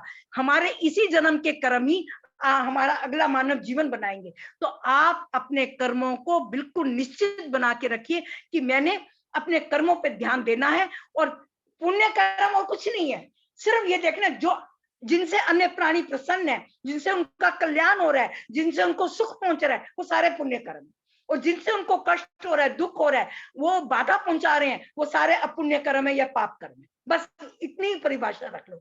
जब ये हो जाएगा, उसके पश्चात हम इसी जीवन में, मैंने तो निश्चय किया है कि मेरा जितना जीवन है, जितने दिन बाकी हैं, उनमें पुण्यों की तरफ बढ़ जाऊं तो अगला जीवन मैं मनुष्य के तो ले लूं। आत्मा की 2 स्थितियां हैं, मोक्ष की तो बहुत ही सबसे विचित्र स्थिति है और सबसे आनंदित स्थिति है। पर मुझे नहीं लगता कि आप सब तो अपना चिंतन स्वयं कर सकते हो, मैं नहीं कर सकती। मैं अपना चिंतन तो कर सकती हूँ, अभी मैं मोक्ष की अवस्था तक तो नहीं पहुंची, वो अब बहुत दूर है मेरे लिए, लेकिन ये तो मैं कर सकूं कि मेरे को अगला जन्म मनुष्य का मिल जाए। कर्म व्यवस्था यही सिखाती है व्यवहार में कि अगर हमारा अगला जन्म मनुष्य का तो मिले, तो उसके लिए मुझे पुण्य कर्मों की तरफ अधिक बढ़ना है। जितने पुण्य कर्म अधिक बढ़ेंगे, वासना रूपी संस्कारों को हम दग्ध बीज करते जाएंगे, तो हम अगला जन्म मनुष्य का अवश्य ही निश्चित ही पालेंगे। और उससे क्या होगा, अगर जो हमारी प्रवृत्ति अभी बनी हुई है अच्छे कर्मों की तरफ, वो हमारे साथ जाएगी तो वो हमें अगले जन्म में और आगे ले जाएगी अच्छे कर्मों की तरफ। तो हमें कर्मों का व्यवहारिक रूप यही करना है कि पुण्य कर्मों को जानिए कौन से हैं, जानकर लग जाइए उस पर करने में। जिस दिन हम सब ये निश्चय कर लेंगे, आप मेरे लिए निश्चय नहीं कर सकते, मैं आपके लिए नहीं कर सकती, मैं अपने लिए कर सकती हूँ, आप अपने लिए। हर व्यक्ति अपना निर्माता स्वयं है, हर व्यक्ति अपना निर्माता स्वयं है, भावी निर्माता हम स्वयं है अपने। तो अभी भी समय, आप लोग तो, मैं तो आयु में बड़ी हूँ, आप कई बहुत छोटे छोटे बैठे हैं, जो अभी समय बच गया है पुण्य कर्मों की तरफ ध्यान लगाइए, अपुण्य कर्मों को छोड़िए या उनको दबे रहने दो, प्रवृत्ति अच्छे कर्मों की तरफ लगा लो। अगला जन्म मनुष्य का निश्चित आप पालोगे, और उसके पश्चात ये प्रवृत्ति साथ जाएगी और इस प्रवृत्ति से आप आगे बढ़ते रहोगे। कितने जन्म मनुष्य के पालोगे, हो सकता है किसी जन्म में मोक्ष भी मिल जाए, कुछ पता नहीं लगेगा। तो मैं प्रयास करती हूँ, जो स्वाध्याय करती हूँ, मेरे को 10 बार मैंने स्वामी श्रद्धानंद को पढ़ा, 20 बार मैंने सत्यार्थ प्रकाश को प्रयास की, लेकिन ये सारे देते क्या है, मुझे सिर्फ शब्दों के अर्थ नहीं, मुझे तो प्रेरणा देते हैं कि वो व्यक्ति, मैं जब भी किसी का ग्रंथ पढ़ती हूँ पहले उसकी आयु देखती हूँ, मैं कहती हूँ वो इस आयु में बैठकर ये कार्य कर सकता है तो मैं क्यों नहीं, मैं भी कर सकती हूँ। मुझे इस तरीके की प्रेरणा मिलती है। आप सबको भी इसी प्रेरणा की आवश्यकता है। मेरा आप सबसे विनम्र निवेदन है, आर्य समाजों की स्थिति को सुधारने के लिए स्वाध्याय पे आगे बढ़िए, अपना आत्मचिंतन करिए, परमात्मा का जप कीजिए, और आर्य समाजों की स्थिति तभी बढ़ेगी जब स्वाध्याय हमारे अंदर आएगा। और कर्मों का व्यवहारिक रूप एक छोटा सा दिया है, क्योंकि मेरी भी तो जितना थोड़ा स्वाध्याय है, अधिक तो नहीं, प्रयास करती हूँ कि उस पर चिंतन मनन करती हूँ, जो पढ़ती हूँ परमात्मा बहुत सहायता करता है। तो मैं आप सबका बहुत बहुत धन्यवाद करूंगी, आपने मुझे बुलाया और मुझे मौका दिया, जो मेरे विचार थे मैंने आप तक प्रकट करने का प्रयास किया। ओम शांति शांति शांति। धन्यवाद मदन बहन जी, बहुत बहुत धन्यवाद। बहुत सुंदर सार्थक उद्बोधन प्रेम उद्बोधन जी। था, बहुत सुंदर। और क्या कहते हैं, आपने साकाम और निष्काम कर्म के ऊपर बताया, व्यावहारिक फल के ऊपर बताया, बहुत बहुत धन्यवाद। अब मेरा अनुरोध है रचना जी से, रचना जी प्लीज आप धन्यवाद कर दीजिए मदान बहन जी का। सभी को मेरा सादर नमस्ते।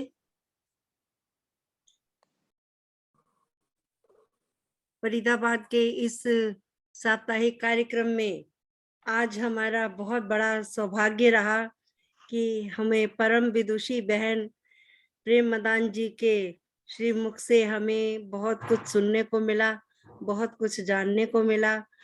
और आपके बारे में मैं क्या कहूँ, इनकी उपनिषदों पर और इनकी दर्शन शास्त्र पर और इनकी आर्ष ग्रंथों पर कहना चाहिए कि बहुत अच्छी पकड़ है, और यह हमेशा स्वाध्याय में रत रहती हैं। और आज का जो विषय था, आपने बहुत ही ज्ञान पूर्वक उसको सिद्ध किया है, कर्म फल व्यवस्था का व्यवहारिक स्वरूप। सचमुच में जब तक हम किसी अपने कार्य को अपने व्यवहार में नहीं लाते, अपने किसी कर्म को, अपने किसी बातों को या किसी सिद्धांत को, जो कुछ भी हम पढ़ते हैं, अगर हम उसको अपने व्यवहार में नहीं लेकर आते तो वो बिल्कुल ही ऐसे ही होता है जैसे कि गधे के ऊपर चाहे तो आप चंदन लाद दीजिए, चाहे आप मिट्टी लाद दीजिए, उसे कुछ पता नहीं होता कि उसने क्या पाया क्या नहीं है, उसके ऊपर क्या है, उसे कुछ समझ में नहीं आती, वो बहुत ही अज्ञानी होता है। तो सब कुछ इतना ज्ञान आपने हम सबको बांटा है, अभी इस समय आपने हमें बताया है कि कर्म कितने प्रकार के होते हैं। या तो पहले बताया कि कर्म कहते किसको हैं, कि जो मन इंद्रिय और शरीर में जीव चेष्टा विशेष करता है उसको कर्म कहा जाता है। और ये कर्म 3 प्रकार का होता है, हम सब जानते हैं, शारीरिक, आत्मिक और शारीरिक, वाचिक और मानसिक। ये सब आपने हमें बताया, कर्मों के प्रकार बताए, व्यवहार और उदाहरण से आपने हमें उदाहरण दे दे करके हमको बहुत ही सुंदर तरीके से आपने बताया कि शुक्ल कर्म क्या है और कृष्ण कर्म क्या है और मिश्रित कर्म क्या है, और उन्हीं को ही आपने हमें बताया कि पुण्य क्या होते हैं। तो ये सब करते हुए ये देखिए, ये विषय जो कर्म फल व्यवस्था का विषय है ना, ये बिल्कुल ऐसा एक उलझा हुआ विषय है जैसे कि एक व्यक्ति, एक बहन अगर कोई हर साल एक स्वेटर बुनती है ना, बनाती है ना, पहले तो हम लोग बनाया करते थे ना, आजकल तो रेडीमेड मिल जाते हैं सारे, तो बनाया करते थे, जो ऊन बची थोड़ी सी उठा के एक डब्बे थैली में डाली और रख दी, हर साल रखती गई और वो अड़ती गई, और फिर बाद में जब हम उसको छुड़ाते हैं ना तो फिर तब पता लगता है कि कितना टाइम लगता है उसको छुड़ाने में। इसी तरह से कर्म फल व्यवस्था या कर्म का जो सिद्धांत है वो इतना उलझा हुआ सिद्धांत है कि हम इसकी परतें निकालते जाएं और जब तक हम इसको अपने ऊपर ना घटाकर देख ले तब तक हमें ये पूरी समझ में आती नहीं है। बहुत ही अच्छी तरह से आपने हमें समझाया है कि जो निष्काम कर्म करने चाहिए हमें। श्री कृष्ण ने भी अर्जुन को भी यही गीता में बताया था कि जो कर्म होते हैं वो ऐसे कर्म मत करो, सकाम कर्म मत करो जिसमें के साथ मिल करके कि तुम्हारा जीवन जो है और उसमें फंसे और फिर से तुम मनुष्य बनकर आओ। निष्काम कर्म करो, असंग बनकर कर्म करो। तो श्लोक भी बड़ा सुंदर है उनका, यथार्थ कर्म नेत्र लोको अयम कर्म बंधना तदर्थ कर्म कौन्ते मुक्त संग समाचार। ये श्री कृष्ण ने अर्जुन को समझाया था गीता में, बहुत सुंदर। तो कर्म फल व्यवस्था एक ऐसा विषय है जिसको कि हम जितना मर्जी इसको ऊपर चिंतन कर लें, लेकिन फायदा तभी है जब हम इसके ऊपर अपना व्यवहार टिकाएं, जब हम इसके ऊपर जब इसके अनुसार हम अपना व्यवहार करें। तो कर्म जब हम करते हैं तो जब कोई हमसे कोई गलत कर्म हो भी जाता है किसी भी तरह से, तो हमें ये समझना चाहिए कि इसका प्रभाव उस पर पड़ेगा जो उससे कनेक्टेड लोग हैं। और अगर हम अच्छा कर्म करेंगे तो उसका प्रभाव उन पे अच्छा पड़ेगा, और जब हम गलत कर्म करेंगे तो उसका प्रभाव उस पर बुरा पड़ेगा। और यही तो वाल्मीकि साधु जो थे उन्होंने भी तो यही किया था ना, कि जब उनकी समझ में आ गया कि नहीं मेरे कर्म का फल मुझे ही मिलेगा, मेरे परिवार वालों को नहीं मिलेगा, तो फिर उन्होंने वो जो चोरी वगैरह करना वो सब छोड़ दिया था। तो यही कहते हैं कि जब हम कोई भी कर्म करते हैं तो उसका फल हमें मिलता है और अवश्य मिलता है। चाहे उसका देखिए किसी को भी मिले, कर्म करने वाले को भी मिलता है और कर्म भुगतने वाले को भी मिलता है, और जिस पर इसका प्रभाव पड़ता है उसको भी मिलता है।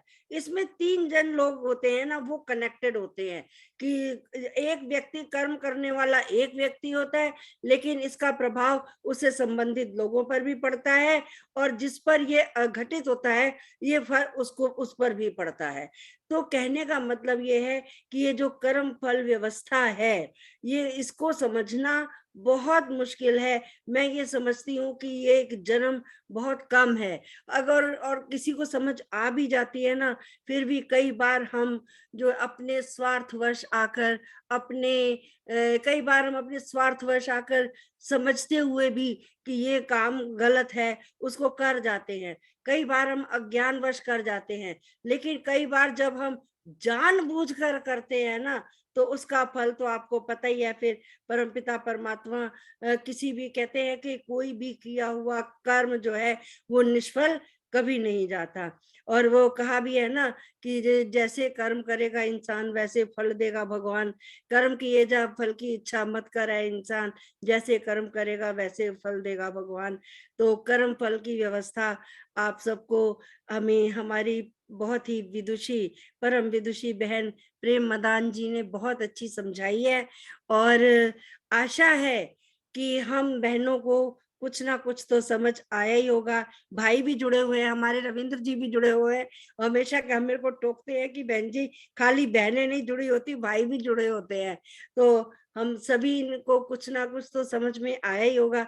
अगर एक शब्द भी अगर हम सबको समझ में आया है और अगर हमने उसको अपने जीवन में उतारा है, जैसा कि आप बार बार हमें याद करा रही थी कि हमें स्वाध्याय रोज करना चाहिए, चाहे हम कुछ भी करें हमें स्वाध्याय, जब तक हम स्वाध्याय रोज नहीं करेंगे तब तक हमारा जो कर्म है, हमारा मतलब अच्छाई की तरफ हम नहीं मुड़ सकते। क्योंकि स्वाध्याय ही एक ऐसा साधन है कि जिससे हम अपने आप को आगे की ओर ले जा सकते हैं और अपने आप को सुधार सकते हैं। एक शब्द भी अगर हमारे चित्त में उतर जाता है, समा जाता है, तो उससे पूरा का पूरा जो जीवन है वो बदल सकता है। एका शब्दा सम्यक प्रयुक्ता स्वर्गीय लोके काम दुख भवति। एक शब्द ही, सिर्फ एक शब्द पकड़ लीजिए। आज के प्रवचन में से एक शब्द पकड़ लीजिए और आप उसके सचमुच देखिए, आपका जीवन जो है वो अवश्य बदलेगा। और सचमुच में ये कहना कि आज सत्संग में फलानी विदुषी बहन आ रही है, फलाने विद्वान आ रहे हैं, बहुत आसान है, लेकिन इतनी देर बोलना करना, तो आप लोग ये समझो कि उसके पीछे उस विद्वान या विदुषी की कितनी मेहनत है, कितनी उसकी समझ है, कितनी उसकी प्रस्तुतिकरण है, क्या वो चीजें हैं जो वो सामने लेकर के आती हैं, किस तरह से वो अपने सब्जेक्ट को, अपने विषय को प्रेजेंट करती हैं। तो ये देखिए, ये बहुत ही देखने में छोटी चीजें लगती हैं कि क्या है, और हम झट से कह देते हैं कि जी अरे उसने आज अच्छा नहीं बोला, उसने बहुत अच्छा बोला, झट से हम कह देते हैं।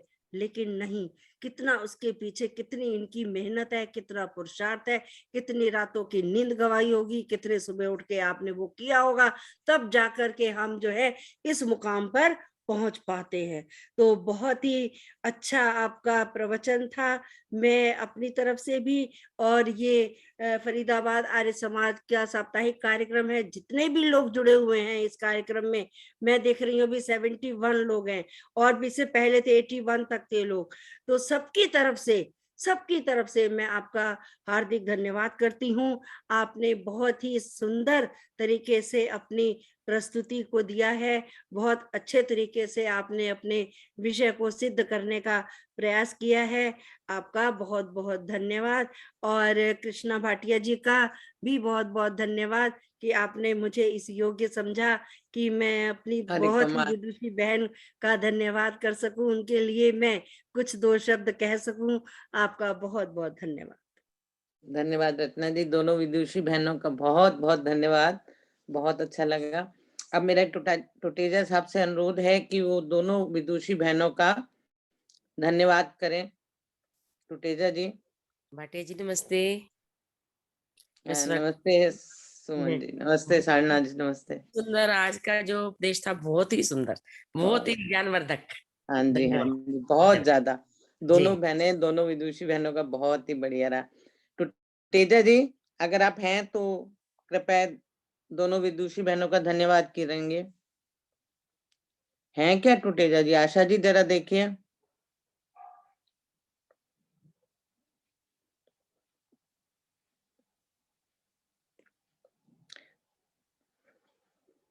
टुटेजा, शिव कुमार टुटेजा जी। आंटी जी है नहीं, वो नहीं है। नहीं। ठीक है। शांति, हाँ जी, सभी का बहुत बहुत धन्यवाद। आप शांति पाठ रत्ना जी आप करवाएंगे प्लीज। रत्ना जी हैं? आशा जी, रत्ना जी हैं? हाँ जी, हैं। ठीक है, आप शांति पाठ करवाइए। टुटेजा साहब नहीं दिखाई दे रहे हैं। चलिए, फिर से एक बार परमपिता परमात्मा की असीम कृपा हुई, और एक बार फिर से मुझे आपके समक्ष आने का मौका मिला है। बहुत बहुत धन्यवाद। आइए अब सब मिलकर इस कार्यक्रम का समापन करते हैं, और अगली बार फिर से हम फिर एक नए उत्साह के साथ मिलेंगे, इसी आशा और विश्वास के साथ। आइए शांति पाठ करते हैं। ओम द्यौ शांति अंतरिक्ष गुम शांति पृथ्वी शांतिरापा शांतिरोषधयः शांति वनस्पतयः शांतिर्विश्वे देवा शांति ब्रह्म शांति सर्वगुण शांति शांतिरेव शांति सामा शांतिरेधि।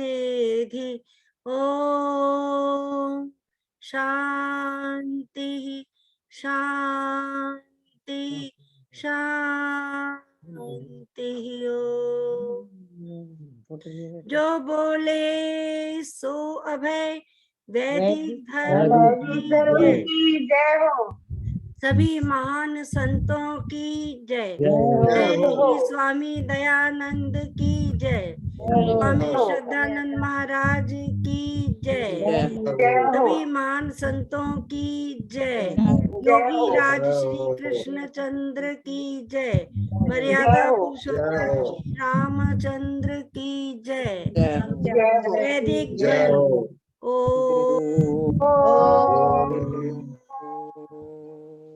सभी बहनों को नमस्ते। वैदिक अभिवादन थे, आपको इतनी आवाजें लगाते रहे। सभी का बहुत बहुत धन्यवाद। सभी को सादर नमस्ते। सभी का धन्यवाद। सादर नमस्ते। हाँ जी, नमस्ते जी। आज का प्रोग्राम जी नमस्ते। नमस्ते जी, नमस्ते। नमस्ते। फरीदाबाद वालों भाटिया बहन सभी को नमस्ते। सभी को नमस्ते जी। नमस्ते जी। नमस्ते जी, सभी को नमस्ते। कृष्णा बहन जी, हाँ जी, हेलो।